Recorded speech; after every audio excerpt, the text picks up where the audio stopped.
اللہ الرحمن الرحیم وبہ نستعین وهو خیر المعین وصلی اللہ علی سیدنا محمد وآلہ الطاہرین الطیبین المعصومین اما بعد۔ معارف قرآن آیت اللہ مصباح یزدی کی کتاب ہمارے موضوع بحث تھی، اور اس میں آپ کی خدمت میں کتاب کے آغاز سے اسم خاص اور اسم عام کی بحث بیان کی جا رہی تھی۔ ہم نے گزشتہ دروس میں اسم خاص کے عنوان سے ایک اسم اللہ یا الہ، اس کو ہم نے مطالعہ کیا، اور اسی سے صفت ہمارے پاس الوہیت آتی ہے اللہ سبحانہ وتعالیٰ کی۔ اس کا آپ کی خدمت میں چند مرتبہ خلاصتاً سابقہ دروس میں ہم نے ایک تذکرہ پیش کیا ہے۔ اس کے لغوی معنی پہلے ہم نے ملاحظہ کیے، اور اس کے بعد اس کے اصطلاحی معنی کہ کلمہ اللہ کے جو اصطلاحی معنی ہیں اس میں ایک معنی بعض نے معبود کیا ہے، اس صورت میں یہ اللہ وصفی کہلائے گا، اور ایک مرتبہ اس کا معنی ذکر کیا جاتا ہے فقط ذات الہی، یعنی اللہ کہہ کے نام اللہ کا مراد لیا جاتا ہے۔ جب بھی ہم اللہ کا نام مراد لیں گے تو یہ ذات کے اوپر دلالت ہوگی، یہ ہمارے پاس ذات کے اوپر دلالت ہوگی۔ لہذا صفت اللہ کو ملاحظہ کرنے کے لیے اگر ہم قرآن کریم کی آیات کی طرف رجوع کریں تو قرآن کریم کی متعدد آیات ہیں کہ جو اولاً اللہ کہہ کے ذات کے اوپر دلالت کرتی ہیں، اور بعض آیات ہمارے پاس ہیں، یعنی ہم یہ کہہ سکتے ہیں یا ادعا ممکن ہے کہ کیا جا سکے کہ اللہ کہہ کے ذات کے اوپر نہیں بلکہ وصف کے اوپر بھی ساتھ دلالت ہوتی ہے، یعنی ذات جو کہ معبود ہونے کے اعتبار سے اللہ سبحانہ وتعالی اس صفت سے متصف ہے۔ اس کے بعد ہم اگلے معنی کے اوپر منتقل ہوئے تھے، کیونکہ سابقہ دروس میں ہم نے قدر تفصیل سے کلمہ اللہ کو ملاحظہ کیا، اور اس کے بقیہ بعض جوانب ہیں، انشاءاللہ العزیز کسی اور مرحلے میں اسے ہم دیکھیں گے۔ اس کے بعد آیت اللہ مصباح یزدی جس کلمے کے اوپر منتقل ہو جاتے ہیں وہ کلمہ رب ہے، کلمہ رب۔ قرآن کریم میں کثرت سے یہ کلمہ استعمال ہوا ہے، اور تقریباً 1000 سے اوپر مرتبہ اس کلمے کو قرآن کریم نے ذکر کیا ہے، یعنی کثیر طور پہ جو کلمات قرآن کریم میں اللہ سبحانہ وتعالیٰ کے لیے استعمال ہوئے ہیں ان میں سے ایک خود یہ کلمہ رب ہے۔ اس کلمے کے بارے میں آیت اللہ مصباح یزدی نے پہلے جو بیان کیا وہ میں آپ کی خدمت میں ذکر کر دیتا ہوں، کیونکہ ہم اس کے اوپر بھی قدر تفصیل سے گفتگو کریں گے۔ قرآن کریم کے اہم نظریات میں سے ہے، اور انسانی زندگی میں ربوبیت کے اوپر اعتقاد بہت گہرا اثر انسان کے اوپر ڈالتا ہے، یعنی کم ہی ایسے ہمارے پاس نظریات ہیں کہ جن کا اس قدر شدید ترین انسانی زندگی کے اوپر اثر ہوتا ہے جتنا نظریہ الوہیت اور نظریہ ربوبیت ہے، حتیٰ کہ بقیہ صفات بھی، کہ انشاءاللہ اس کا ہم صفات باری تعالیٰ کا کسی مورد میں تفصیلی طور پہ تذکرہ پڑھیں گے کہ ذات اور پھر ذات کے بعد صفات اور صفات کے ساتھ اسماء، ان تین میں کیا فرق ہے یا ان تین کا کیا تعلق بنتا ہے۔ کلمہ رب اللہ تعالیٰ کی صفات میں شمار ہوتا ہے، اور اس صفت سے پھر ایک اسم اخذ ہوتا ہے جس کی بنیاد پہ اللہ سبحانہ وتعالیٰ کو رب کہا جاتا ہے۔ ہم پہلے رجوع کرتے ہیں کہ آیت اللہ مصباح یزدی نے اس حوالے سے کیا لکھا ہے۔ اپنی اس کتاب میں صفحہ نمبر 32 میں آپ اسی کتاب کے معارف قرآن صفحہ نمبر 32 پہ جائیں تو اس کی آخری لائنوں میں اس کا تذکرہ ہے۔ لکھتے ہیں کہ کلمہ رب فارسی زبان میں یہ کلمہ پروردگار ترجمہ کیا جاتا ہے، اور اصل میں اس کے کیا معنی ہیں، یعنی یہ معنی شبیہ ہے صاحب اختیار کے، یعنی کوئی شخص اختیار رکھتا ہے اس کے مشابہ ہے، یہ کلمہ صاحب اختیار کے مشابہ ہے۔ اور اس کے جو موارد استعمال ہیں، یعنی اگر ہم اس کلمے کو عربی لغت میں دیکھیں، عربی معاشرے میں دیکھیں، عرب لوگوں میں اس کا جو استعمال کیا جاتا ہے وہ اس کلمے کا کیسے استعمال کرتے ہیں، حتیٰ کہ آج کے دور میں بھی یہ استعمال رب کا ہمارے معاشروں میں موجود ہے، یعنی عرب معاشروں میں موجود ہے۔ عرب معاشروں میں رب کو اس شے کی طرف اضافت دی جاتی ہے کہ جس کے اوپر وہ مالک اختیار رکھتا ہے۔ جیسے اگر اونٹ کا مالک ہو تو اسے کہتے ہیں رب الابل، یعنی اونٹ کا مالک۔ اگر کسی کے اختیار میں گھر بار ہو تو اسے کہتے ہیں ربۃ الدار یا ربۃ البیت۔ جیسے کہ گھر میں جو خاتون ہے جو پورے گھر کے اندرونی امور کو سنبھالتی ہے، اس کو عربی زبان میں ربۃ البیت یا ربۃ الدار کہتے ہیں، کیونکہ گھر کے امور کو انجام دینے میں وہ صاحب اختیار ہے۔ یعنی علامہ آیت اللہ مصباح یزدی رحمۃ اللہ علیہ، ان کا زیادہ جو رجحان ہے وہ صاحب اختیار ہونے کے، یعنی رب کہہ کے صاحب اختیار ہونے کے معنی کی طرف ہے۔ انشاءاللہ ابھی ہم دیگر علماء کی آراء کو ملاحظہ کریں گے تو تب آپ کے سامنے ایک اور نوع تحقیق سامنے آئے گی انشاءاللہ۔ لیکن اس طرف پہلے ہم آیت اللہ مصباح یزدی کی چونکہ کتاب پڑھ رہے ہیں تو ان کی کتاب کے دائرے میں ان کی تحقیق ہمارے سامنے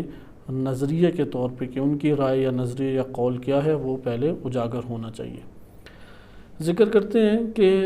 کلمہ رب یعنی صاحب اختیار۔ پھر اس کے بعد ذکر کرتے ہیں کہ صفحہ نمبر 33 پہ، اسی کتاب کے اگلے صفحے پہ، کہ اسی کلمے کا اشتقاق کبیر جو ہے وہ ربہ یا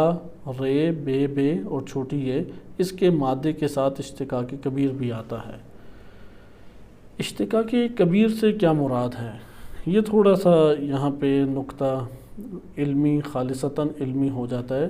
کہ علم صرف جنہوں نے پڑھا ہو وہ اس بات کو کچھ نہ کچھ سمجھ سکتے ہیں۔ علم صرف کو علم اشتقاق اگر مشتق ہونے کے اعتبار سے دیکھیں تو کہا جا سکتا ہے۔ مثلا اردو میں بعض کلمات عربی کے جو رائج ہیں ہم انہی میں سے ایک کلمہ انتخاب کرتے ہیں اس بات کو بیان کرنے کے لیے کہ اشتقاق کسے کہتے ہیں۔ مثلا کلمہ نصر، نصرن کہتے ہیں مدد کو، ناصر مدد کرنے والا، منصور جس کی مدد کی جائے۔ اچھا، اسی طریقے سے نصرتن بذات خود مدد کو نصرتن، انصار بہت سارے مدد کرنے والے۔ آپ نے ملاحظہ کیا کہ کلمہ نصرن سے ناصر نکل رہا ہے، منصور بھی نکل رہا ہے، انصار بھی نکل رہا ہے، نصرہ، ینصرو، انصر، بے تحاشا اس سے فرعیات نکل رہی ہیں، انہیں کہتے ہیں مشتقات یا اشتقاق۔ یہ سب کے سب جس جڑ سے نکل رہے ہیں اس جڑ کا نام ہے نصرن۔ نصرن وہ جڑ ہے جس سے یہ بے شمار شاخیں نکل رہی ہیں، ان سب شاخوں کو کہتے ہیں اشتقاق۔ ایک اشتقاق اصغر ہوتا ہے، ایک اشتقاق اکبر ہے۔ ہم علم صرف کے عنوان سے جو علم پڑھتے ہیں یا جو میں نے ابھی مثال آپ کو پیش کی نصرن سے ناصر، منصور، یہ اشتقاق صغیر کہلاتا ہے۔ اشتقاق اکبر کسے کہیں گے؟ اشتقاق اکبر کہتے ہیں کہ جس طرح نصرن ہے اسی طرح رے صاد نون کر لیں رسانہ، یا صاد رے نون سارانہ، یا اسی طریقے سے نون کو آپ درمیان میں لے آئیں اور رانا سا۔ اب عربی میں یہ جو کلمات ہیں مختلف قسم کے، میں نے آپ کے سامنے آگے پیچھے کر کے نون صاد را کو بیان کیا۔ اگر عربی میں کوئی ایسا لفظ ہے کہ اس کے آگے پیچھے الفاظ کریں اور الگ الگ معنی نکلتے ہیں تو ان سب کے معنی کو دیکھ کے ایک ہمیں مشترک معنی اس سے نکالا جا سکتا ہے یا لایا جا سکتا ہے۔ مثال کے طور پہ ہم اسی کلمے رب کو دیکھ لیں، اگر ہم یہ قائل ہو جائیں کہ یہ رے بے اور واو سے مل کے بنا ہے تو عربی زبان میں رابا وا بھی استعمال ہوتا ہے، رابا با بھی استعمال ہوتا ہے، رابا یا بھی استعمال ہوتا ہے۔ اسی طریقے سے ہم یہ کہہ سکتے ہیں کہ یارا با ممکن ہے کہ استعمال ہوتا ہو، یا برا یا بھی لفظ استعمال ہوتا ہے، برا وا ممکن ہے استعمال ہوتا ہو۔ یہ سارے اس اعتبار سے اگر آپ اشتقاق کو دیکھیں تو یہ اشتقاق کبیر کہلاتا ہے۔ بہرحال اس کے اوپر زیادہ تفصیلی گفتگو نہیں کرتے، یہ صرف اشارہ انہوں نے کیا ہے کہ ممکن ہے کہ اشتقاق کبیر کے ساتھ یہ رے بے کے ساتھ کوئی مناسبت کلمہ رکھتا ہو، کیونکہ جو دوسرا قول ہے انہوں نے اسی اعتبار سے اس کو دیکھا ہے کہ انشاءاللہ بھی اس کی وضاحت آپ کی خدمت میں آئے گی۔ لیکن یہ جو ربا ہم کہتے ہیں یا تربیت ہم کہتے ہیں، آیت اللہ مصباح یزدی اس بات کی قائل ہیں کہ رب اور معنی مربی تربیت کرنے والا یہ دونوں مترادف نہیں ہیں، ایک ہی معنی نہیں رکھتے، کیونکہ بعض علماء اس کے قائل ہیں کہ تربیت اور رب ایک ہی معنی ہے، لیکن یہ خود اس بات سے اتفاق نہیں کرتے اور یہ بیان کرتے ہیں کہ نہیں، کہ اشتقاق کبیر کے طور پہ تربیت اور ربوبیت ان دونوں کے اوپر اشتقاق کبیر کے عنوان سے تو ایک معنی بنتا ہے، لیکن اگر آپ عینی کلمہ کہنا، عینی معنی کہنا چاہیں، مترادف قرار دینا چاہیں تو تربیت اور ربوبیت کو ہم مترادف نہیں قرار دے سکتے۔ اس اعتبار سے پروردگار ترجمہ اس کا دقیق ترجمہ نہیں ہے۔ پروردگار یعنی نشوونما دینے والی ذات،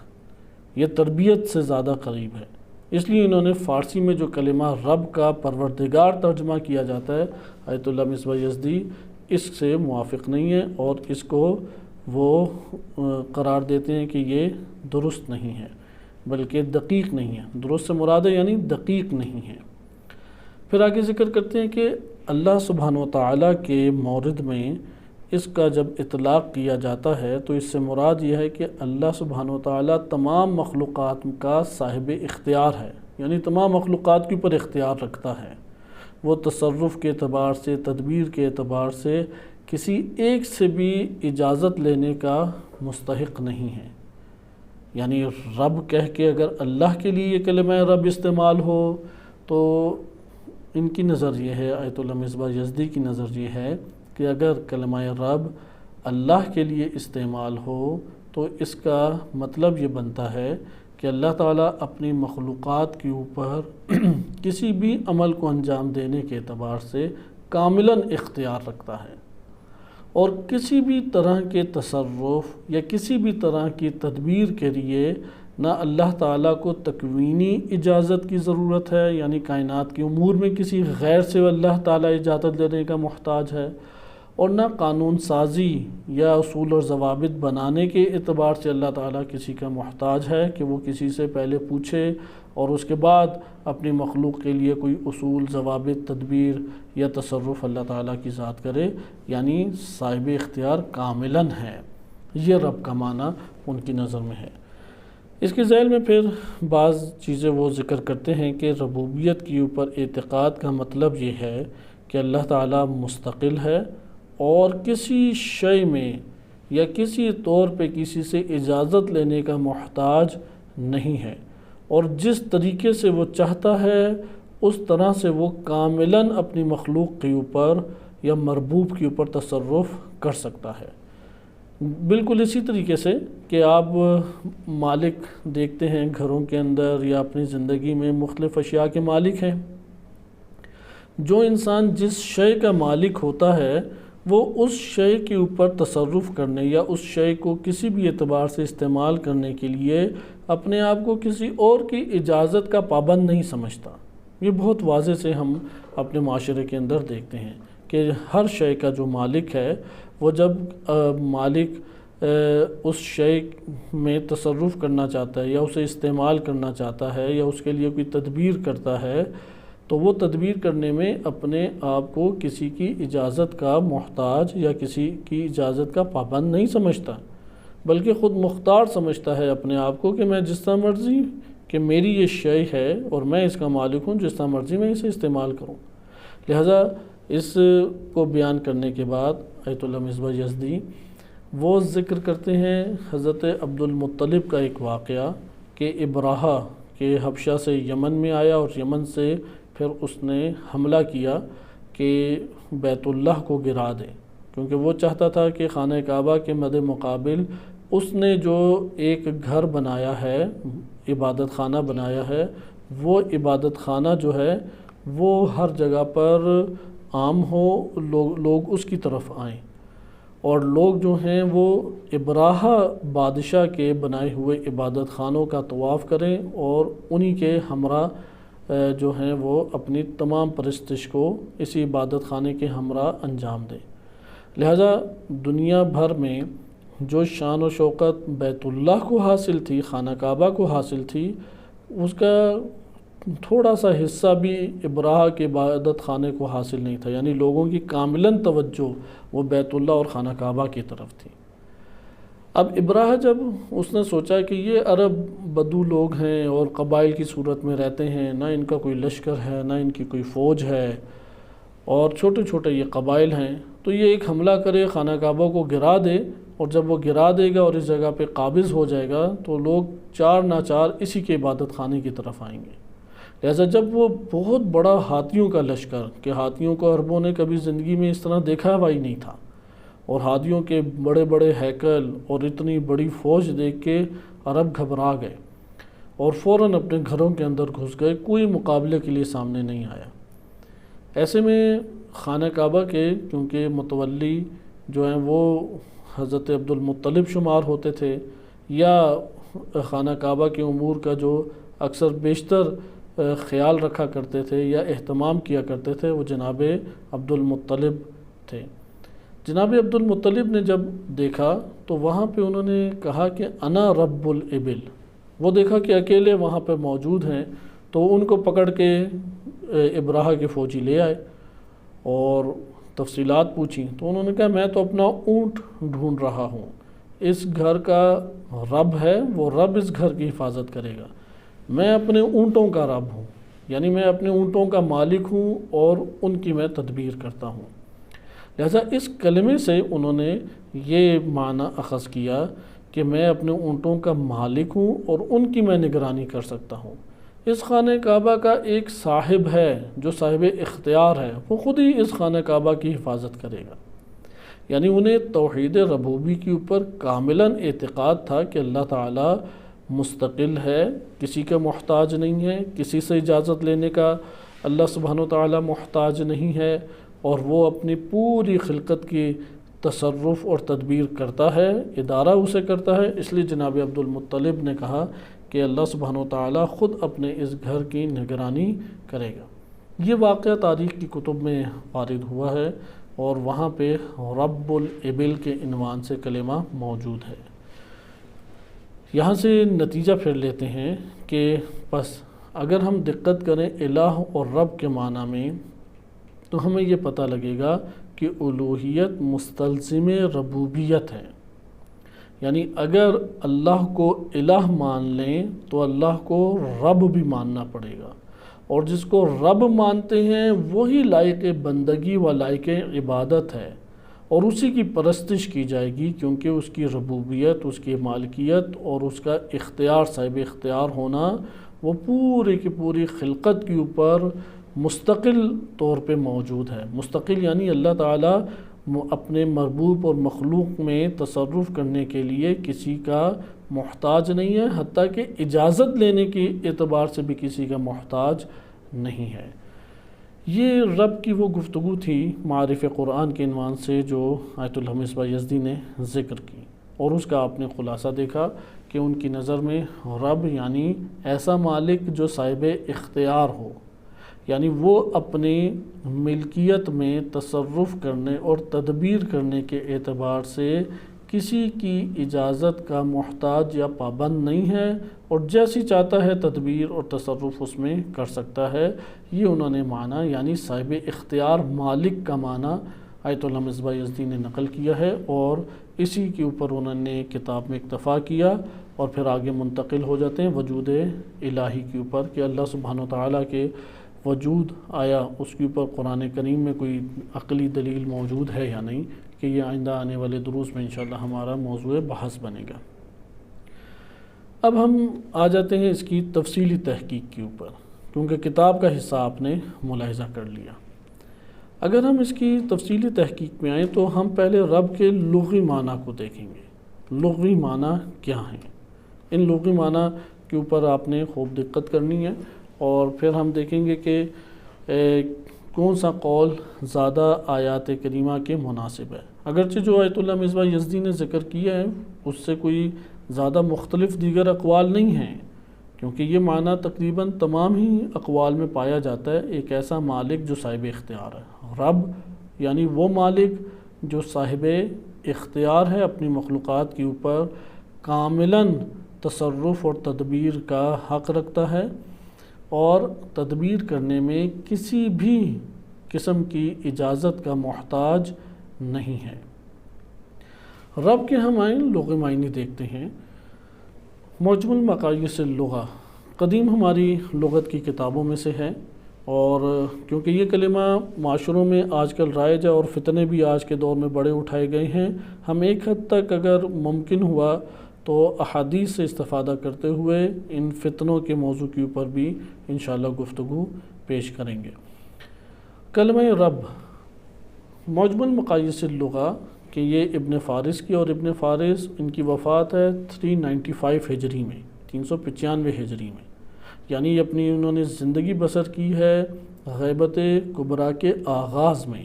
اس لیے قریب ترین زمانے اہل بیت علیہ السلام کی یہ لغت بنتی ہے۔ وہ ذکر کرتے ہیں کہ اس کلمے کے جو اصلی حرف ہیں وہ رے یعنی را، با اور با ہیں، یعنی رے بے اردو میں اگر آپ بولیں رے ایک بے اور دوسری بے، یعنی اس میں ہم یہ کہہ سکتے ہیں کہ دو حرف ملے ہوئے ہیں، جنہیں لفیف مقرون کی صورت بھی ایک نوع بالفرض ہم تشبیہ کے طور پہ کہہ سکتے ہیں کہ دے سکتے ہیں کہ دو کلمات جو ایک دوسرے سے ملے ہوئے ہوں، اگرچہ اس صرفی اعتبار سے وہ ایک اور پہلو میں دیکھا جاتا ہے، یعنی مقرون یعنی ملے ہوئے ہیں۔ علم صرف میں حرف اللہ کے عنوان سے بحث کی جاتی ہے، لیکن یہاں پہ میں صرف ایک سمجھانے کے اعتبار سے کہ با یہاں پہ تنہا نہیں ہے، شد ہے، شد یعنی دو با ہیں، یعنی مقرون ہیں، آپس میں دو با ملی ہوئی ہیں۔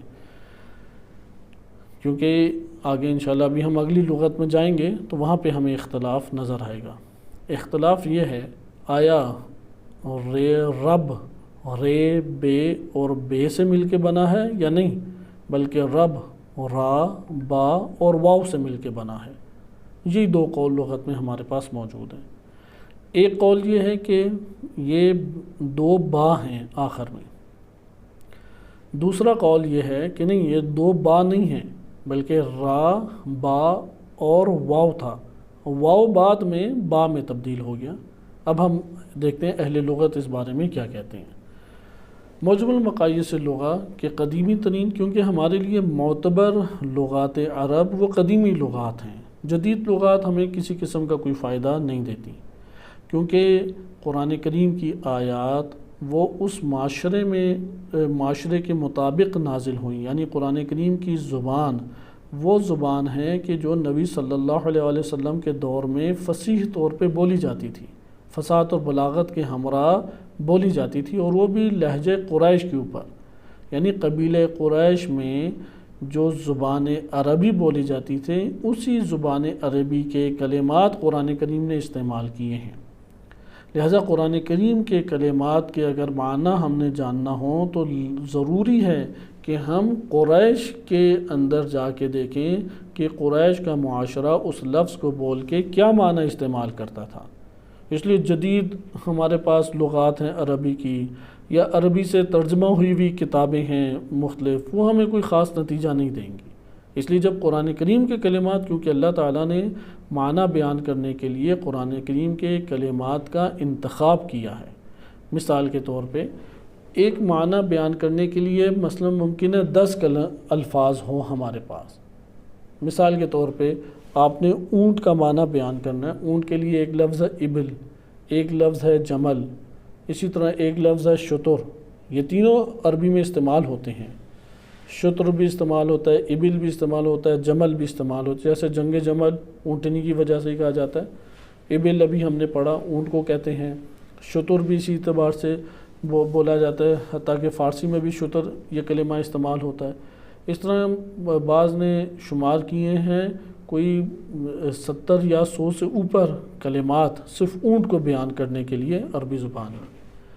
لیکن قرآن کریم جب اونٹ کا معنی بیان کرے گا آیت کے اندر تو وہ اونٹ کے بیان کرنے کے لیے الفاظ کا چناؤ کرے گا۔ مثلا 100 کلمات ہیں تو 100 کلمات میں سے قرآن کریم اس نے وہ کلمہ استعمال کیا ہے جو صحیح طریقے سے معنی کو انسانی ذہن میں پہنچا دے، نہ کہ ہر قسم کے معنی کو۔ مثال کے طور پہ مرد کو مرءن بھی کہتے ہیں، رجلن بھی کہتے ہیں، انسن بھی مثلا کہا جا سکتا ہے، بشرن بھی کہہ سکتے ہیں، 6-7 الفاظ آپ لے آئیں، لیکن قرآن نے ایک آیت میں کلمہ مرءن استعمال کیا یا رجلن استعمال کیا تو اس میں حکمت ہے، وہ بدون حکمت قرآن نے استعمال نہیں کیا، اور یہ حکمت تب ہمارے سامنے آشکار ہوگی کہ جب ہم اس کی لغوی تحقیق کریں گے۔ اس لیے لغوی تحقیق کے بغیر قرآن کریم کے آیات اور اس کے معنی کو نہیں سمجھا جا سکتا، اور کوئی لغت کاملاً ایک ہی لفظ میں اس کی نشاندہی بھی نہیں کر سکتی کہ قرآن میں اس جگہ پہ اس لفظ کا کیا معنی مراد ہے، لہذا بالآخر ہمیں غور و فکر اور تحقیق اس میدان میں کرنے پڑ جائے گی۔ ہم رب کو دیکھتے ہیں انسانی زندگی میں، بالخصوص اسلامی معاشرے میں یہ کلمہ بہت استعمال ہوتا ہے، کلمہ رب۔ کلمہ رب معجم المقاییس اللغہ کے مطابق، کیونکہ ہم نے صرف ان کتابوں کا انتخاب کرنا ہے جو زمانہ امامت و زمانہ رسول اللہ صلی اللہ علیہ وسلم کے قریب ہیں، جو جتنی دور ہوتی چلی جائے گی وہ اتنا اعتبار کھوتی چلی جائے گی، یعنی لغت میں اور حدیث کی کتابوں میں جتنی زمانہ امامت سے کتاب دور ہوتی چلی جائے اتنا اس کا اعتماد ختم ہوتا چلا جائے گا، بالخصوص لغت میں اور بالخصوص حدیث میں۔ لہذا حدیث کی وہ کتابیں جو 500 سال کے بعد آئی ہیں ان کا زیادہ اعتماد نہیں ہے، یا ایک حدیث ہے وہ 800 سال بعد آشکار ہوئی، 800 سال پہلے کہیں ہے ہی نہیں۔ یا اسی طرح معنی لے لیں، ایک معنی ہے جو 1000 سال بعد ایک لفظ کا سامنے آیا، اس کی کوئی قیمت نہیں ہے، کیونکہ قرآن کریم نے ان معنی کی رعایت کی ہے جو نبی صلی اللہ علیہ وسلم کے دور میں بولے جاتے تھے، یا ائمہ اطہار علیہ السلام کے دور میں وہی معنی برقرار رہے اپنی جگہ پر۔ آئیں اب ہم معجم المقاییس اللغہ کی طرف رجوع کرتے ہیں۔ ابن فارس لکھتے ہیں کہ را با اس کا جو اصلی معنی ہے وہ ہے اصلاح الشیء والقیام علیہ، ایک شے کی اصلاح کرنا اور اس کی اصلاح کرنے کے لیے اقدام، والقیام علیہ یعنی اس کے لیے اقدام کرنا، اس کی اصلاح کے لیے یا اس کی درستگی کے لیے آپ کا اقدام کرنا، اصلاح الشیء والقیام علیہ۔ ہر شے کی اصلاح اس شے کے مطابق ہوتی ہے۔ مثال کے طور پہ اگر دیوار بنانی ہے تو دیوار کی اصلاح یہ ہے کہ وہ خاص انداز میں سیدھی کھڑی ہو۔ آپ نے اگر چھت بنانی ہے یا گنبد بنانا ہے، گنبد میں ضروری ہے کہ اینٹیں جو ہیں وہ تھوڑی سی ٹیڑھی ہوں، اصلاح اس میں یہ ہے کہ اسے تھوڑا سا ٹیڑھا کیا جائے، نہ کہ اسے سیدھا کیا جائے۔ لہذا اصلاح سے مراد یہ ہے کہ ہر شے جو اس شے کا تقاضا، اس ذات کا تقاضا ہے کہ اس کی زندگی، اس کی صحت، اس کا نفع جس شے میں ہے آپ کا، اس کو برپا کرنا یہ اصلاح کہلائے گا۔ مثلا انسانی بدن لے لیں، انسانی بدن کو حیات بھی چاہیے، انسانی بدن کو صحت بھی چاہیے، اور انسانی بدن کو اس کی ضروریات کا پورا ہونا بھی چاہیے۔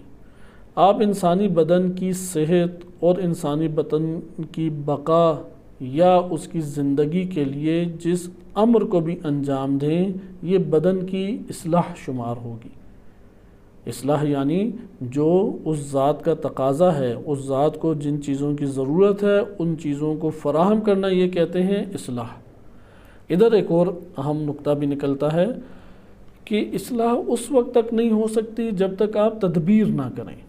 مثال کے طور پہ ہم اسی کی مثال لیتے ہیں جو ہم نشر دین و تبلیغ دین کے عنوان سے امور کو مطالعہ کر رہے ہیں۔ اگر ہم دینی امور کے اوپر مثال کے طور پہ گفتگو کریں، علم کو حاصل کریں، تعلیم کو حاصل کریں، لیکن اس تعلیم کو حاصل کرنے کے لیے جن جن چیزوں کی ضرورت ہے یا دین کو نشر کرنے کے لیے جن جن چیزوں کی ضرورت ہے اس کو برپا نہ کریں تو اس کا یہ مطلب ہے کہ ہم نے خود فساد برپا کیا، ہم نے خود چیزوں کو خراب کیا۔ کیونکہ ایسا کہیں نہیں ہو سکتا کہ ایک فرد جو ہے وہ گفتگو کرے اور گفتگو کے نتیجے میں سارے امور خود ہی درست ہو جائیں، پھر تو اللہ تعالیٰ کی گفتگو کافی ہونی چاہیے تھی، پھر تو نبی صلی اللہ علیہ وسلم کا کلام اور امیر المومنین علیہ السلام کے خطبے وہ کافی ہونے چاہیے تھے، لیکن امام علی علیہ السلام کے خطبے وہ ان کے لشکر میں خوارج کا جو گروہ نکلا ان کے شیعوں سے خوارج نکلے، خوارج کوئی باہر سے آئے ہوئے افراد نہیں تھے، انہی کے لشکر سے نکل کے افراد ایک گروہ اختیار کر گئے، امام کے کلمات قرآنی آیات کا ان کا پڑھنا انہیں سمجھانا وہ کوئی بھی چیز ان کی اصلاح کا سبب نہ بن سکی۔ اصلاح کب ہوگی؟ تب اصلاح جنم لیتی ہے کہ جب اس شے کو جو ضرورت ہے اس ضرورت کو باہم پہنچایا جائے، پہنچانے کے بعد اس کے مطابق عمل بھی برپا کیا جائے۔ مثلا نہج البلاغہ میں امیر المومنین علیہ السلام فرماتے ہیں کہ اس شخص کی رائے ہی کیا کہ جس کی بات نہ مانی جائے، کیونکہ تحکیم کا واقعہ ہوا تھا کہ انشاءاللہ یہ ہمارے سیاست امام علی علیہ السلام نہج البلاغہ اس میں مفصلہ نبی یہ بحث انشاءاللہ جلد ہی آئے گی، تو اس میں یہ بیان کیا جائے گا کہ پہلے امام علی علیہ السلام مثلا مالک اشتر کو بنانا چاہ رہے تھے کہ یہ فیصلہ کریں، لوگوں نے دباؤ ڈالا اور ابو موسیٰ اشعری کو بھیج دیا۔ اب جب ابو موسیٰ اشعری کو بھیجا اور وہاں پہ عمرو عاص نے وہاں پہ خیانت کی، تو عمرو عاص کی خیانت کی وجہ سے معاملہ درہم بھرم ہو گیا، تو امام علی علیہ السلام کے پاس ایک شخص آیا اور آ کے کہنے لگا کہ یا امیر المومنین ہمیں تو یہ بات سمجھ نہیں آتی، یہ عوام الناس کا آج بھی اسی طرح سے تقاضا ہوتا ہے، حتیٰ علماء سے تقاضا اسی طرح بعض لوگ کرتے ہیں، کہ کہنے لگا آ کے امام علی علیہ السلام، یہ نہج البلاغہ کے خطبے میں وارد ہوا ہے جو میں آپ کی خدمت میں ذکر کر رہا ہوں، کہ یا امیر المومنین علیہ السلام آپ نے پہلے تو ہمیں کہا کہ تحکیم کرنی چاہیے اور سب کو ابھارا کہ اس میں پرجوش طریقے سے حصہ لیں اور اسے برپا کریں، اور اب آپ ہمیں کہہ رہے ہیں کہ تحکیم نہ کرو، تو ہم کون سی بات مانیں؟ آپ کی پہلی والی بات مانیں یا آپ کی بعد والی بات مانیں؟ ہمیں تو کچھ سمجھ نہیں آ رہا۔ تب امام علیہ السلام نے فرمایا کہ اس شخص کی حیثیت ہی کیا جس کی بات نہ مانی جائے، یعنی جب لوگوں نے بات نہیں ماننی تو پھر کوئی حجت الاسلام یا آیت اللہ یا مرجع تقلید نہیں، امیر المومنین بھی آ جائیں تب بھی وہ ان کا ساتھ نہیں دیں گے، تب بھی وہ ان کے لیے کام نہیں کریں گے، تب بھی وہ شکوک و شبہات میں پڑ جائیں گے، تب بھی ان پہ تنقید کریں گے، نقص نکالیں گے،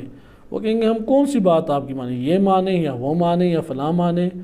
کیونکہ وہ اندر سے نہیں چاہتا کہ یہ والا کہیں، یا بصیرت و شعور کا لیول اس کا بہت محدود ہے۔ اس لیے امام علی علیہ السلام کی اب اصلاح کی کوششیں چونکہ برپا نہیں ہو رہا ایک عمل، وہاں پہ اصلاح بھی جنم نہیں لے رہی، لہٰذا آپ نے ملاحظہ کیا کہ اصلاح یعنی ہر شے کو جو ضرورت ہے اس ضرورت کا فراہم کرنا اس کی اصلاح کہلاتی ہے، اور یہ ہر اس ذات اور حقیقت اور شے کے مطابق الگ الگ شے بن جاتی ہے، لیکن اصلاح اس وقت تک نہیں ہو سکتی جب تک تدبیر اختیار نہ کریں، کیونکہ یہ معنی بھی ہمارے پاس سامنے آ رہا ہے کہ جب تک تدبیر نہیں کریں گے اصلاح برپا نہیں ہو سکتی۔ مثلا اگر آپ نے کسی کو تعلیم دینی ہے، اگر تعلیم دینے کے لیے کوئی پلان نہیں بنائیں گے، کوئی تدبیر نہیں کریں گے، کوئی سوچیں گے نہیں، تو خالی فضاؤں میں گفتگو کرنے سے تو تعلیم حاصل نہیں ہو سکتی،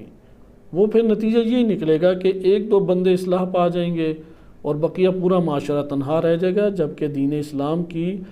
کاملاً نگاہ معاشرے پہ ہوتی ہے۔ اللہ تعالیٰ نے ایک ایک دو دو بندوں کے لیے انبیاء نہیں بھیجے، آپ پورے قرآن میں ایک آیت کو نہیں لا سکتے کہ جس میں اللہ نے ایک بندے کا تذکرہ کیا ہو کہ اس کے لیے بھیجا، قوم کے لیے نہیں بھیجا، بلکہ قرآن کریم بار بار کہہ رہا ہے کہ اللہ نے انبیاء کو قوم کے لیے بھیجا، اللہ نے انبیاء کو قریوں میں بھیجا، بستیوں میں بھیجا، معاشروں میں بھیجا، لہذا تبلیغات بھی معاشروں میں ہونی چاہیے، تبلیغات بھی بستیوں میں ہونی چاہیے، قوموں میں ہونی چاہیے، افراد کے اندر ہونی چاہیے۔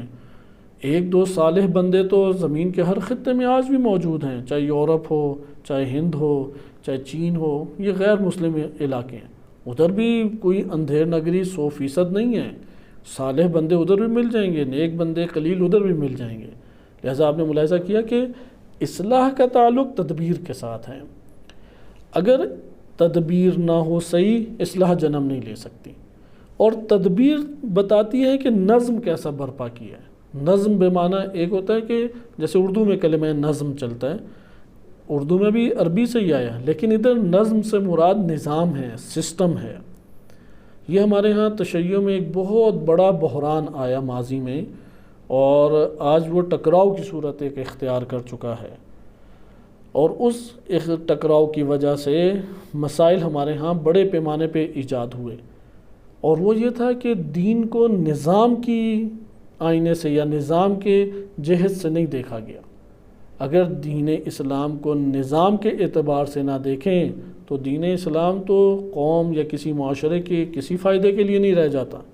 وہ تو کسی ایک دو فردوں کو کوئی فائدہ افراد کو دے دے فائدہ تو ٹھیک، وإلا اس سے معاشروں کا کوئی تعلق نہیں بنتا۔ امام خمینی رحمۃ اللہ علیہ تشریف لائے، انہوں نے عمیق طریقے سے آیات و روایات کو پڑھا، اور بلا شک و شبہ ہم یہ کہہ سکتے ہیں کہ غیبت کبریٰ کے آغاز سے لے کے ابھی تک مثل امام خمینی رحمۃ اللہ علیہ کوئی شخصیت نہیں ہے۔ کسی بھی شخصیت کو لے آئیں، کسی بھی نام کو لے آئیں، مقایسہ نہیں کر سکتے امام خمینی رحمۃ اللہ علیہ کے ساتھ، کیونکہ انہوں نے صحیح رخ امامت کا، صحیح رخ دین کا دکھا کے دین ناب، دین خالص کا تصور پیش کر کے کہا کہ نظام کے اعتبار سے دین کو دیکھو، کیونکہ نظام کے اعتبار سے ہی نہیں دیکھو گے تو اصلاح کیسے کرے گا وہ دین۔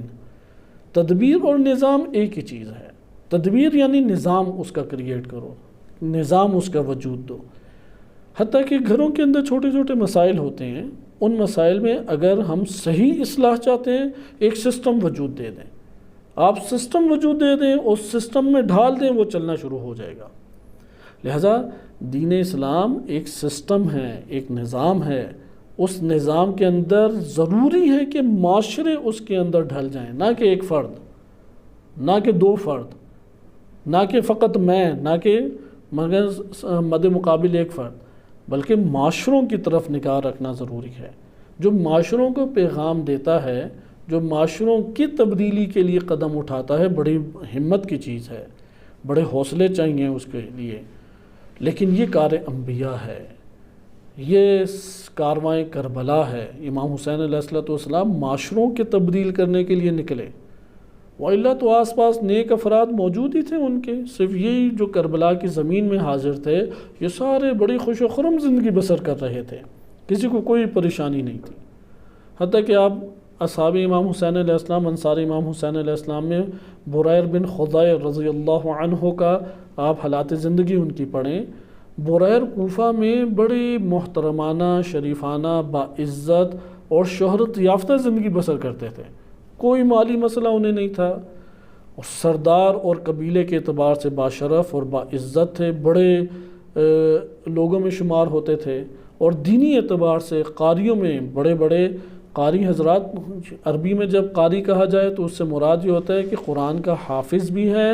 اور قرآن کا معلم بھی ہے، پڑھانے والا، سمجھانے والا، قرآن کو نشر کرنے والا۔ یہ بڑی بڑی شخصیات جو اصحاب امام حسین علیہ السلام تھے، یہ ساری کوفہ میں قاری تھیں، یعنی مسجد میں ہوتے تھے اور مسجد میں لوگوں کو قرآن پڑھاتے تھے۔ جیسے ہمارے پاس مختلف نام اس حوالے سے ہیں، زہیر بن قین ہیں، یا مسلم بن اوسجہ، بالخصوص مسلم بن اوسجہ ان کے بارے میں وارد ہوا ہے، بریر بن خضیر، اور وہ امام حسین علیہ السلام سے ایسے مربوط تھے، ایسا نہیں تھا امام حسین علیہ السلام کے پلان کے بارے میں کسی کو خبر ہی نہیں تھی۔ یہ تو آج کے دور میں بھی کوئی ایسا فرد نہیں ہے کہ وہ اگر پورے حکومت میں ایک بڑے پیمانے کے اوپر خروج کرنا چاہے تو نیچے کوئی پلان ہی نہ بنایا ہو۔ اصلاح امام حسین علیہ السلام امت کی کیسے کرنا چاہ رہے ہیں؟ خروج کے ذریعے سے اصلاح کی۔ اس لیے کلمات ہیں جو امام حسین علیہ السلام کی طرف منسوب ہیں کہ میں نکل رہا ہوں تاکہ اصلاح کروں، اپنے امر بالمعروف و نہی عن المنکر کروں۔ اس کے لیے تدبیر اختیار کی، اور اس تدبیر سے اصحاب امام حسین علیہ السلام واقف تھے۔ جیسے دعائے عہد میں ہم پڑھتے ہیں والسابقین الی ارادتہ، کہ پروردگار ہمیں ان لوگوں میں شمار فرما کہ جو امام زمان علیہ السلام کے ارادوں کو دیکھ کے سبقت کرتے ہیں اور قدم بڑھا لیتے ہیں، نہ کہ امام حکم جاری کریں، نہ کہ امام اپنے لسان مبارک سے کوئی کلمات صادر کریں، نہیں، وہ امام کے ارادوں کی معرفت رکھتے ہیں اور ارادوں کو دیکھ کے وہ قدم بڑھا لیتے ہیں۔ بریر بھی ایسے ہی تھے۔ امام حسین علیہ السلام مدینے سے مکہ نکلے ہیں، بریر کوفہ سے وہ مکہ پہنچ جاتے ہیں۔ واحد شخصیت ہے تاریخ میں کہ جن کے بارے میں ملتا ہے کہ وہ کوفہ سے مکہ آ کے امام حسین علیہ السلام کے ساتھ شامل ہوئے۔ آپ نے ملاحظہ کیا کہ تدبیر اور نظم وہ اہمیت رکھتا ہے، وہ تدبیر اور نظم ہے کہ جو ایک معاشرے کے اندر تحرک کو برپا کرتا ہے۔ اگر تدبیر نہیں کریں گے، اگر نظم برپا نہیں کریں گے، اصلاح کیسے کریں گے؟ اصلاح نہیں کریں گے تو ہم فساد کا ذریعہ بنیں گے، کیونکہ اصلاح کے مقابلے میں فساد آتا ہے۔ اگر آج کے دور میں یہ فکر امام خمینی یہاں پہ بقیہ سے جدا ہو جاتی ہے، کیونکہ بقیہ جو ہمارے پاس ایک بڑا طبقہ موجود ہے، پاکیزہ علماء ہیں، نامور شخصیات بھی ممکن ہوں، بڑا ان کی خدمات بھی ممکن ہو، لیکن دین کو نظام کے اعتبار سے انہوں نے نہیں پڑھا، دین کو انہوں نے سسٹم کے اعتبار سے نہیں پڑھا، لہٰذا ان کی فکر بھی یہ نہیں ہے کہ معاشرے میں اصلاح برپا کی جائے۔ انہیں کوئی ہم و غم نہیں، انہیں کوئی پریشانی نہیں ہے کہ کیا مسلمانوں کے ساتھ ہو رہا ہے، نجف کی گلیاں کس طرح سے ہیں، قم کے اندر کون آ کے ظلم و ستم برپا کر رہا ہے، دنیا میں کس طریقے سے استعماریت اور فحاشی اور برائیاں پھیل، کوئی انہیں ہم و غم نہیں۔ ان کی نظر میں صرف فتاویٰ جاری ہونے چاہیے، کسی کو پتہ لگ جائے عمل کرے، ہماری اتنی تکلیف تھی، ہماری اتنی ذمہ داری تھی، اور امام حسین علیہ السلام کی عزاداری ہونی چاہیے، اہل بیت سے محبت کا درس دینا چاہیے، بقیہ امام زمانہ علیہ السلام آئیں گے تو سارے کر لیں گے۔ یہ تفکر ماضی میں بھی تھا، آج کے دور میں بھی دبا ہوا موجود ہے یہ۔ لہذا امام خمینی رحمۃ اللہ علیہ نے آ کے یہ درس دیا کہ اگر ایک جگہ پہ ایک صاحب قدرت ہے، صاحب قدرت سے مراد ہے کسی کے پاس ذہن ہے، کسی کے پاس صلاحیت ہے، کسی کے پاس جذبہ ہے، کسی کے پاس مال ہے، کسی کے پاس منصب ہے، اگر وہ اپنی اس قدرت کے ذریعے سے اصلاح نہیں کرتا تو وہ فساد کا حصہ ہے، وہ ظالم کے ساتھ ہے، وہ استعمار کے ساتھ ہے، وہ فساد کو پھیلانے والوں میں شمار ہوگا، کیونکہ وہ اصلاح نہیں کر رہا۔ مثلا ہم دیکھ لیں ایک بندہ جو ہے وہ جا رہا ہے اور آگے گڑھا موجود ہے، اور ہم نے اگر کسی طریقے سے اس کو خبر نہ دی تو وہ گڑھے میں گر جائے گا، تو پوری دنیا کا غیر مسلم قانون بھی کہتا ہے کہ اگر وہ گڑھے میں گرتا ہے یا مرتا ہے، اس میں یہ مجرم ہے یہ شخص، کیونکہ اس نے اس کی اصلاح کے لیے اہتمام نہیں کیا، بندوبست نہیں کیا۔ لہٰذا آپ نے ملاحظہ کیا کہ یہاں پہ اصلاح کے کلمے کو بھی ہم دقت سے دیکھیں، اور ایک نو ہم سب کی ذمہ داری بنتی ہے کہ اصلاح کو برپا کریں۔ اصلاح کو کیسے برپا کریں؟ فوراً اگلا یہ سوال کرتا ہے، یا ذہن میں فوراً یہ سوال آتا ہے ہمارے کہ کیسے ہم اصلاح کو برپا کریں۔ اصلاح کو برپا کرنے کے لیے تدبیر کی ضرورت ہے، نظم کی ضرورت ہے، اور یہاں سے ہی کلمہ ربوبیت بھی ہمارے سامنے آتا ہے،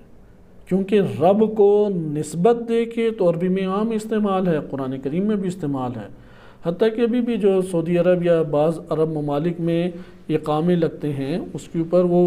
چونکہ کسی نے وکیل اس کا بننا ہوتا ہے، ذمہ داری لینی ہوتی ہے، اس کلمے کے ادھر بھی کلمہ رب ادھر لکھا ہوتا ہے، یعنی ایسا مالک جو تدبیر کرتا ہے، جو اصلاح کرے گا اس کی، یعنی اس کے انڈر رہے گا، کفیل جسے کہتے ہیں کہ کفیل کے ماتحت رہنا ہے، کیونکہ کفیل جو آ کے اس کے اصلاح کرتا ہے یا اس کی تدبیر کرے گا یا اسے چلانے والا ہے۔ ایسا کلمہ اس طرح استعمال عام زندگی میں ہوتا ہے۔ ابھی ہم دیکھیں گے کہ عام زندگی میں جو کلمہ رب اضافت کے ساتھ ہے، اور اللہ سبحانہ و تعالیٰ کے لیے جب یہ کلمہ رب استعمال ہوتا ہے تو کیسے فرق کریں اور کس جگہوں پہ فرق ہے، یہ انشاءاللہ تعالیٰ ہم آگے کے دروس میں دیکھیں گے۔ لیکن اس جگہ پہ کلمہ رب کو پہچاننے کے لیے کلمہ اصلاح کو پہچاننا ضروری ہے، کیونکہ جو معجم المقاییس اللغہ کا یہ معنی ہے، یہ تمام کے تمام علماء شیعہ سنی نے قبول کیا، حتیٰ کہ آیت اللہ مصباح یزدی جو انہوں نے ذکر کیا کہ صاحب اختیار جو تصرف کرے اور تدبیر کرے، تدبیر کے اندر کیا کلمہ شامل ہے؟ یہی اصلاح، کیونکہ تدبیر کے پیچھے نتیجہ کیا ہے؟ تاکہ اصلاح ہو اس کی۔ تو آپ نے ملاحظہ کیا کہ ہر شے کی اصلاح اسی کی ذات کے مطابق ہے۔ پھر آگے لکھتے ہیں فَرَبُّ الْمَالِكِ وَالْخَالِقِ وَالصَّاحِبِ، یعنی یہ جو ہمارے پاس موجود المقاییس اللغہ کی عبارت ہے، میں آپ کو یہ بھیج رہا ہوں، اس کو آپ ملاحظہ کریں عربی سمیت۔ ذکر کرتے ہیں فَرَبُّ، رب المالک یعنی جو ملکیت رکھتا ہے، والخالق جو خلق کرنے والا ہے، والصاحب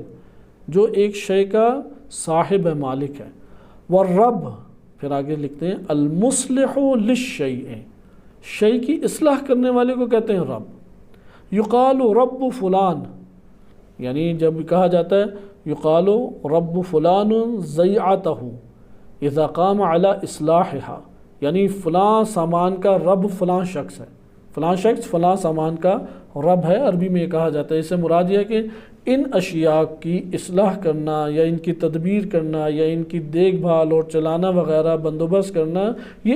اس شخص کے ذمے ہے۔ یہ ہمارے پاس رب کے عنوان سے کلمات آئے، اور پھر آگے خود ذکر کرتے ہیں اگلے صفحے پہ کہ واللہ جل ثناؤہ الرب لأنہ مصلح احوال خلقہ، چونکہ اللہ وہ اپنی مخلوق کے تمام احوال کی اصلاح کرتا ہے، اس لیے اللہ جل ثناؤہ کو رب کہتے ہیں۔ یہ موجب المقاییس اللغہ کا آپ کے سامنے بیان تھا۔ ہم اس کے بعد دیکھتے ہیں مفردات راغب۔ مفردات راغب کا انشاءاللہ کسی اور وقت آپ کی خدمت میں تعارف کرایا جائے گا، کیونکہ یہ اردو ترجمہ بھی ہو چکی ہے کتاب، اور قدیمی ترین کتابوں میں سے ایک ہمارے پاس مفردات راغب ہے، کیونکہ مفردات راغب کی طرف قرآن کے جو بھی کلمات کی تحقیق کرتا ہے وہ حتماً اس کتاب کی طرف ضرور رجوع کرتا ہے۔ ان کا نام حسین بن محمد الراغب الاصفہانی ہے، اور 401 ہجری میں ان کی وفات ہے، یعنی انہوں نے بھی غیبت کبریٰ کے آغاز میں زندگی بسر کی ہے۔ 395 میں موجب المقاییس اللغہ کے مصنف احمد بن فارس کی وفات ہے، اور 401 ہجری میں، یعنی کوئی 6 سال کا فرق۔ اس کا یہ مطلب ہے کہ شیخ صدوق رحمۃ اللہ علیہ کے دور کے یا شیخ محمد بن یعقوب کلینی رحمۃ اللہ علیہ کی وفات جب ہوئی ہے، اس دور میں انہوں نے زندگی بسر کی ہے، غیبت کبریٰ کا آغاز، اس لیے قریب ترین یہ کتاب بن جاتی ہے۔ پھر اپنے موضوع کے اعتبار سے مفردات راغب ایک اہمیت کی حامل کتاب ہے، کیونکہ اس کتاب میں قرآن کریم کی آیات کو مد نظر رکھتے ہوئے معنی بیان کیے گئے ہیں۔ ہمارے پاس قدیمی کتب میں فقط و فقط مفردات راغب ایک کتاب ہے کہ جس میں قرآن کریم کی آیات کو ملاحظہ کرتے ہوئے انہوں نے لغوی اور ڈکشنری کے معنی بیان کیے۔ بقیہ کوئی کتاب ہمارے پاس نہیں، اس میں کلام عرب کو مد نظر رکھا گیا۔ لہذا مفردات راغب انہوں نے رب کا معنی ذکر کیا ہے کہ فی الاصل تربیہ،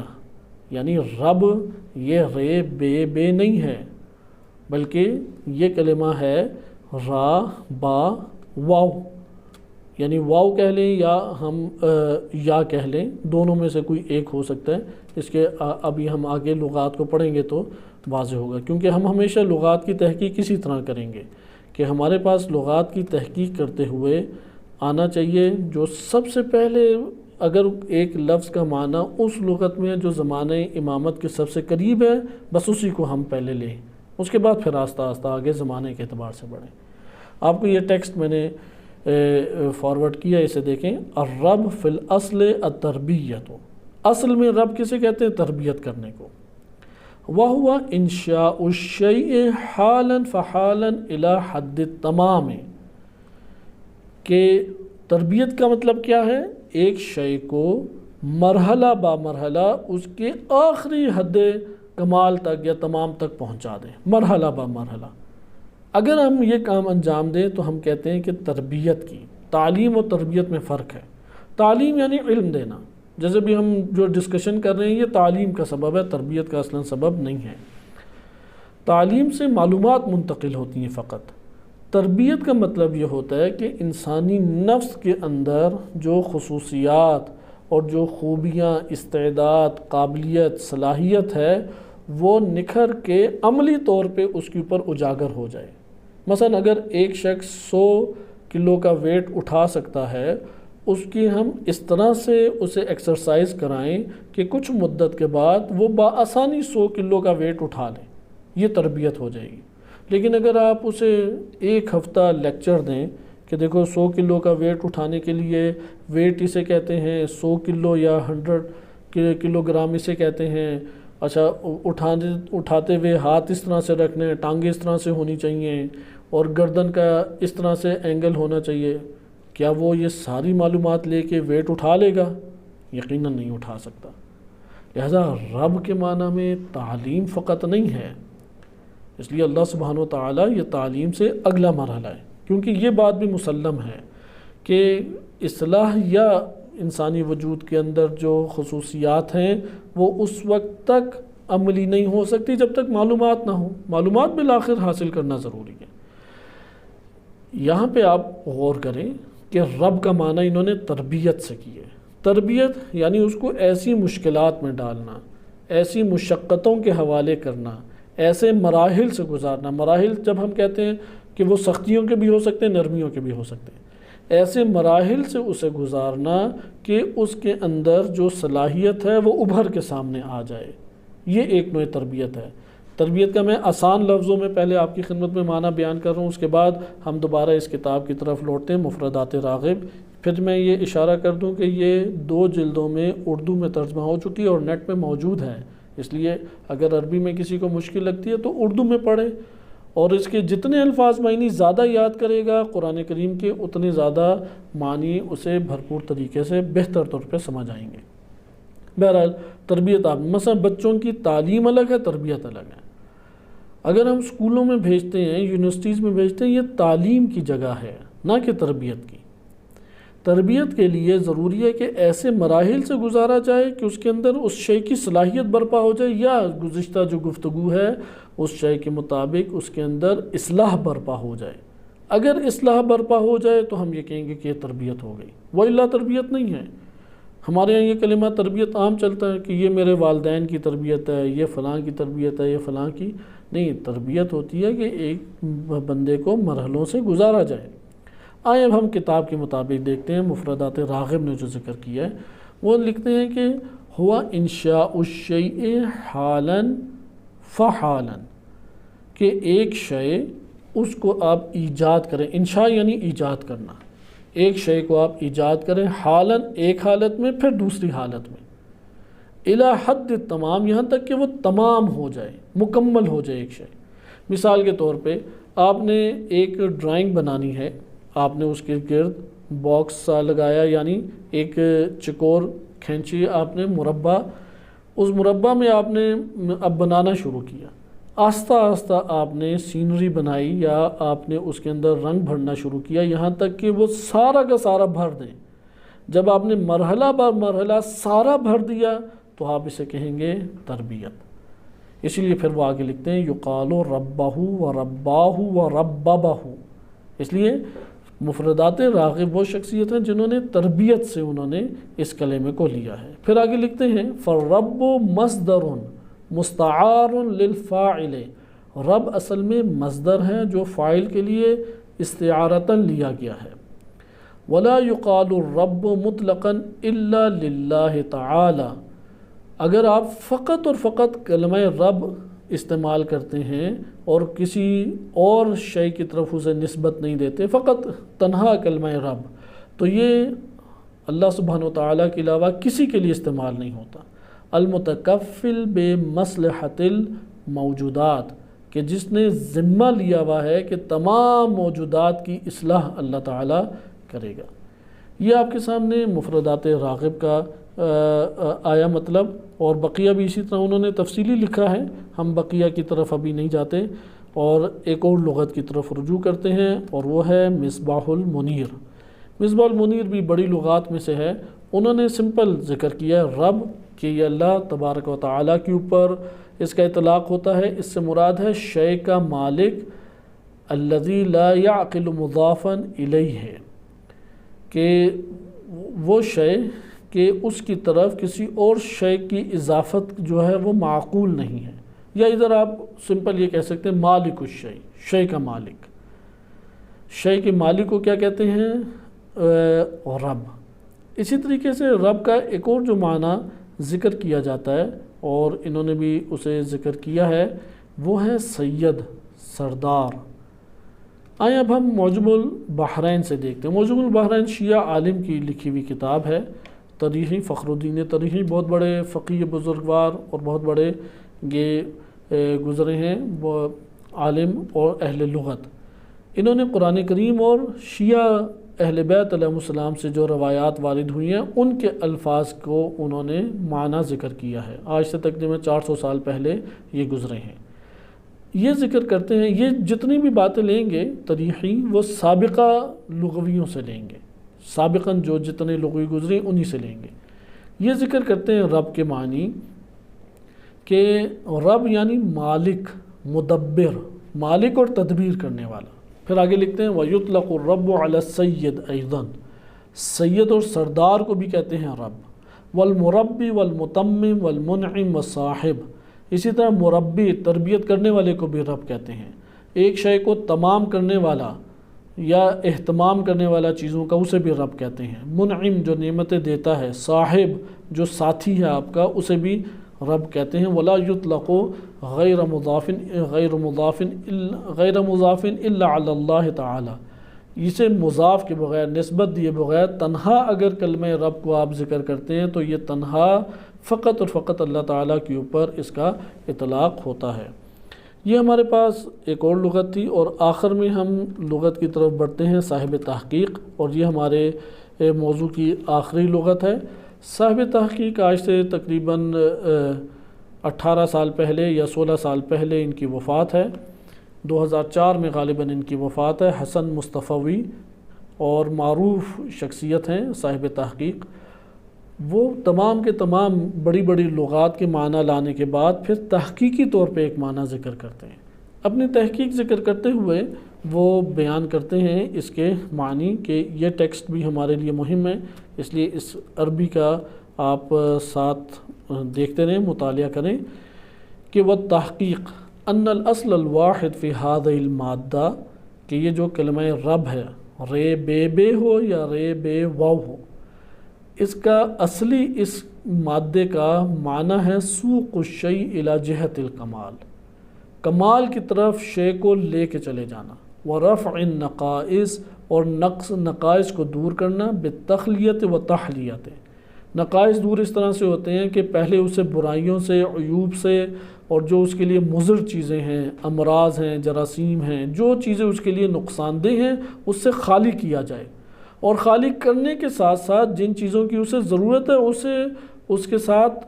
آراستہ کیا جائے، تحلیہ یعنی اسے آراستہ کیا جائے۔ یہ ذاتیات کی جہت سے بھی ہو سکتی ہے، عوارض کے بھی، اعتقادات کے، معارف، صفات، اخلاقیات، اعمال، آداب اور تمام علوم جو رائج علوم ہیں اس کے اعتبار سے، انسان ہو یا حیوان ہو یا نباتات ہو، ہر شے وہ جو تقاضا کرتی ہے اپنے کمال کا، اس کمال کی طرف لے جانا، اس کو کیا کہلائے گا؟ ربوبیت کہلائے گا۔ اس کے بعد وہ قرآن کریم کی آیات سے پھر مختلف طرح کے لاتے ہیں مطالب اور ذکر کرتے ہیں رب العالمین، رب کل شیء، رب موسیٰ و ہارون، یہ قرآنی آیات ہیں۔ کہتے ہیں ان سب آیات میں رب الفلق، رب الناس،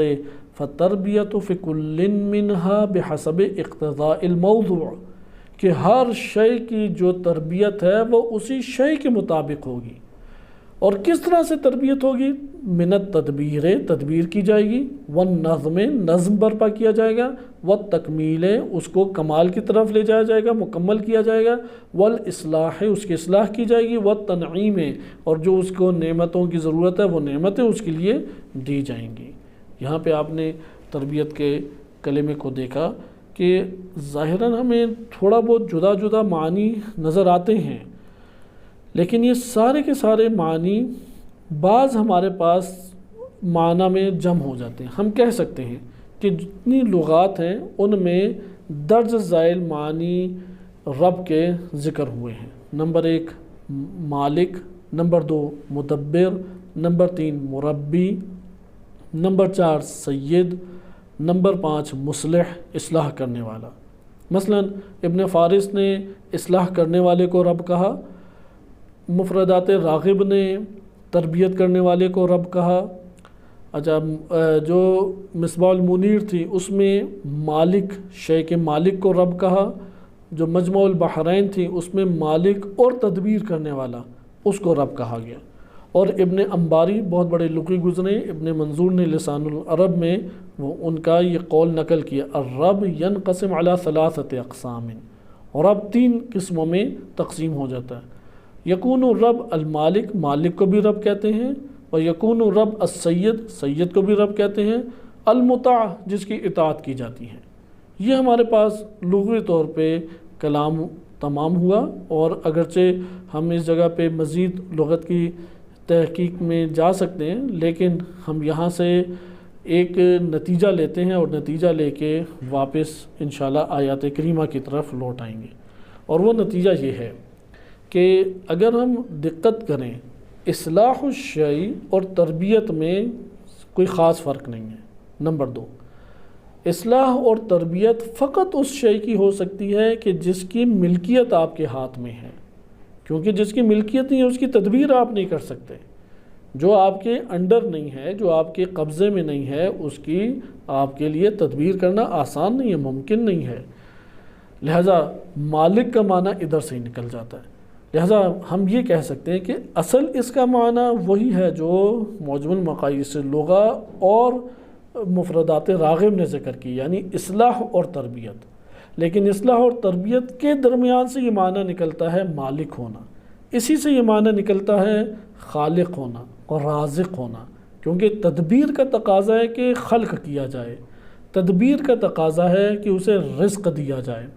تدبیر کا تقاضا ہے کہ اسے باقی رکھا جائے، بقا دی جائے، اسے مہلت دی جائے، اسے معاف کیا جائے۔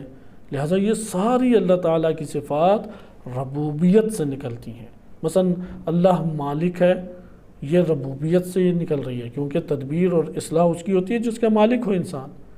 اسی طریقے سے اللہ خالق ہے، ربوبیت سے نکلتی ہے، کیونکہ ربوبیت کا تقاضا ہے کہ خلق کرے۔ اسی طریقے سے اللہ رازق ہے، کیوں ربوبیت کا تقاضا ہے کہ وہ رزق دے۔ اللہ ہادی ہے، ہدایت دے، ربوبیت کا اللہ کی تقاضا ہے۔ اس لیے آپ قرآن کریم انشاءاللہ ہم آیات پڑھیں گے کہ جہاں جہاں پہ بھی ہدایت کا تذکرہ ہے، بالخصوص وہاں پہ رب کا بھی تذکرہ آتا ہے، کیونکہ ربوبیت کی خاطر اللہ سبحانہ وتعالی ہر ذات کو ہدایت دے رہا ہے۔ جیسے کہ سورہ طٰہٰ آیت نمبر غالباً 50 ہے کہ جب فرعون نے پوچھا کہ تمہارا رب کون ہے، تو موسیٰ علیہ السلام نے فرمایا کہ سورہ طٰہٰ آیت نمبر 50 کہ اس سے پیچھے کلام ہے کہ اذهبا الی فرعون، کہ تو اے موسیٰ و ہارون جاؤ فرعون کے پاس، انہ طغیٰ، طاغوت بن چکا ہے۔ پھر گفتگو کا تذکرہ کیا، تو سورہ طٰہٰ آیت نمبر 50 میں موسیٰ علیہ السلام نے اللہ کا تعارف فرعون کو پیش کیا۔ اب کیونکہ ہدایت کے باب ہے، ہدایت اللہ تعالیٰ نے دینی ہے، تو موسیٰ علیہ السلام نے کہا، قال، موسیٰ نے کہا، ربنا الذی، ہمارا رب وہ ذات ہے، اعطا کل شیء خلقہ، ہر شے کو اس نے خلق کیا، ثم ہدا، اور پھر ہدایت دی۔ یعنی خلق کرنا ہر شے کو اور ہر شے کو ہدایت دینا، یہ رب ہونے کا تقاضا ہے۔ کیونکہ آپ نے ملاحظہ کیا کہ سوق الشیء الی جہت الکمال، یعنی یہ جو کلمہ ہے جو صاحب تحقیق نے ذکر کیا، ہر شے کو اس کے کمال کی طرف لے کے جانا، اور یہ بڑا دقیق نقطہ ہے کہ اگلا درس ہمارا اسی کے اوپر مشتمل انشاءاللہ ہوگا کہ ہر شے کو اس کے کمال کی طرف لے کے جانا، یہ در حقیقت اصلاح اور تربیت کا ہی ایک معنی ہے۔ تربیت یعنی اسے مرحلہ با مرحلہ تمام کر دینا، جو اس کا تمام اور آخری درجہ تک بنتا ہے اسے کر دینا۔ مثلا ایک انسان ہے، وہ مثلا نطفہ تھا، اس نطفے سے اس نے ایک بوڑھا انسان بننا ہے، تو اس نطفے کو مرحلہ با مرحلہ چلانا، پھر بچپنا آنا، بچپنے کے بعد اس کے مثلا نوجوانی کا ہونا جسے ٹین ایج کہتے ہیں، پھر جوان ہو جانا، پھر ادھیڑ عمر ہونا، پھر بڑھاپا آنا، پھر بڑھاپے کے بعد مر جانا۔ جب وہ مرتا ہے تو وہ حد تمام تک پہنچ جاتا ہے، وہ حد کمال تک پہنچ جاتا ہے۔ کوئی شے دنیا میں اس وقت تک نہیں مرتی جب تک وہ اپنے ایک حد کمال تک نہ پہنچ جائے۔ ہاں، یہ کمال دو طرح سے ہے، ایک کمال ہے عروج کی طرف اور ایک کمال ہے تنزلی کی طرف، کہ انشاءاللہ تعالیٰ جی آئے گا۔ اسی لیے یہ کلمہ اہل لغت نے بار بار ذکر کیا ہے کہ اصلاح اور تربیت اور کمال ہر شے کے مطابق ہے۔ اگر کسی نے تقاضا یہ کیا ہے کہ اس نے پستیوں میں گرنا ہے، تو اللہ کی تدبیر پستیوں میں گرنا ہوگا، اور جن پستیوں میں وہ گر سکتا ہے جب تک ان سب میں وہ نہ گر جائے تب تک اسے موت نہیں آئے گی۔